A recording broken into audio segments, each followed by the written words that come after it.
بزرگوں سے کسی نے پوچھا تھا کہ میری اللہ اللہ قبول بھی ہے کہ نہیں، تو وہ کہنے لگے رب کو تیری پہلا سجدہ قبول تھا تو تب اس نے دوسرے کی توفیق دی تھی، اسے تیری فجر قبول تھی تو تجھے زور پڑھنے کی توفیق دی، اس نے تیرا پہلا روزہ قبول کیا تو دوسرا رکھنے کا موقع دیا۔ یہ علامت ہے قبولیت۔ میرے محبوب نے فرمایا بندگی کرو، اس کے حضور آؤ، کبھی کا صلاۃ اللیل پڑھو، کبھی کا تہجد پڑھو، کبھی کا اشراق پڑھو، کبھی کا چاشت پڑھو، کبھی کا اوابین پڑھو، اور میرے مصطفیٰ نے فرمایا ہو سکے تو اٹھ کے تہجد پڑھو، باقی نمازوں پہ رب تمہیں ثواب دے گا، اگر تہجد پڑھو گے تو رب تمہاری طرف دیکھ کے مسکرائے گا، جو اس کی شان کے لائق ہے وہ مسکرائے گا۔ مصلی آباد کرے، مصلی آباد کرنے سے روحانی زندگی آباد رہے گی، من کے اندھیرے دور ہوں گے، روح کی کساوتیں دور ہوں گے، انسان اللہ سے جڑا ہوتا ہے تو اس کی بندوں کی جانب توجہ ہی کم جاتی ہے، حسد کون کر رہا ہے، مخالفت کون کر رہا ہے، جھگڑا کون کر رہا ہے، بغض کون پیدا کر رہا ہے، ان چیزوں سے ویسے ہی بچا رہتا ہے۔ میرے محبوب پاک سید عالم صلی اللہ علیہ وسلم کثرت سے سجدہ کرتے، قیامت کے دن حضور شفاعت کس طرح کریں گے؟ سجدہ کر کے 4 سجدے کریں گے حضور، بخاری مسلم میں موجود ہے۔ صحابہ کرام فرماتے ہیں حضور نے فرمایا جب امتیں پریشان ہو کے نبیوں کے پاس جائیں گے تو پھر میرے پاس آئیں گی، جب میرے پاس آئیں گی تو میں سجدہ کروں گا اور خدا سے کہوں گا یا اللہ ان کا حساب تو شروع کر۔ فرمایا میرے ایک سجدے سے اللہ حساب شروع کرے گا، پھر میرے غلام رہ جائیں گے جنہوں نے بہانے بنائے ہوں گے، نماز پڑھی ہوگی، یہ بہانہ ہے خدا کی رحمت حاصل کرنے کا، جن کے پاس تو کچھ ہوگا وہ تو اس بہانے کے سبب چلے گئے، گناہگار رہ گئے، تڑپ کے کہیں گے محبوبہ ہم کیا کریں؟ تو حضور فرماتے ہیں میں لمبا سجدہ کروں گا، فرماتے ہیں میں لمبا سجدہ جب کروں گا تو رب لمبے سجدے کے بعد فرمائے گا محبوب سار اٹھائیے، آپ مانگیے میں عطا کرتا ہوں، آپ سوال کیجئے میں دیتا ہوں، آپ سفارش کیجئے میں قبول کرتا ہوں، تو میں اللہ میرے گناہگاروں کو بخش دے۔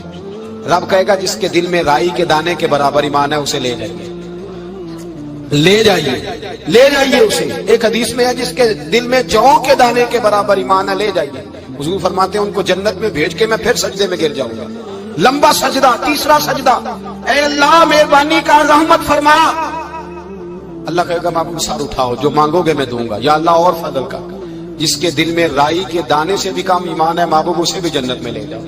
حضور فرماتے ہیں میں اور سجدہ کروں گا، پھر جس کے دل میں اس سے بھی کم ایمان ہوگا اسے بھی لے جاؤں گا۔ صبح قیامت میرے مصطفیٰ کریم علیہ السلام امت بھی سجدہ کر کے بخشوائیں گے۔ جب حضور سجدے کر رہے ہیں تو امت کیوں نہیں کر رہی؟ حضور سجدے کر کے بخشوائیں گے، امت سجدہ ہی نہیں کر رہی، توجہ ہی نہیں کر رہی۔ میرے بھائی سجدے کی اتنی کیفیت ہے، عبادت کی اتنی لذت ہے کہ حضرت عائشہ فرماتی ہیں تیز آندھی آتی تو حضور نماز پڑھنے لگے، تیز آندھی آتی تو نماز پڑھتے، بارش نہ ہوتی تو نماز پڑھتے، بارشیں زیادہ ہوتی تو نماز پڑھتے، سورج گرہن ہوتا تو حضور نماز پڑھتے، چاند گرہن ہوتا تو نبی پاک، بلکہ حضرت عائشہ کہتی ہیں گرہن لگا چاند کو تو حضور نے فٹافٹ سر سجدے میں رکھ دیا، اور نماز کے بعد حضور رونے لگے، کہنے لگے اے اللہ تو نے کہا نہیں تھا کہ میں تیری موجودگی میں انہیں عذاب نہیں دوں گا، اللہ درگزر کر اپنے بندوں سے، رحمت فرما، کرم نوازی فرما۔ فرمایا ہر موقع پر حضور نماز پڑھتے۔ سیدہ عائشہ صدیقہ فرماتی ہیں کبھی کبھی میرے بسترے نور میں حضور ہوتے، فرماتے ابو بکر کی بیٹی تو اجازت دے تو رب کو راضی نہ کر لوں؟ میں کہتی میری کیا جرت ہے، تو حضور نماز کی نیت باندھتے۔ بخاری مسلم میں لفظ ہیں، حضرت عائشہ کہتی ہیں حضور اتنی لمبی نماز پڑھتے کہ قدموں میں ورم آ جاتا، اتنی لمبی بندگی فرماتے کہ قدم مبارک سوج جاتے، ورم آتا۔ میں عرض کرتی حضور آپ کی برکت سے اللہ اگلے پچھلوں کو معاف کرے گا، آپ اتنی آہوزاری کیوں کرتے ہیں؟ اللہ نے آپ کو محبوب بنایا ہے، شفاعت کا حق دیا ہے، سب سے اعلیٰ امت دی، حضور اتنی آہوزاری؟ تو حضور فرماتے ہیں عائشہ تو نے بتایا ہے نا رب نے مجھے بڑا دیا ہے، افلا اکون عبدا شکورا، اب میں رب کا شکریہ ادا نہ کروں؟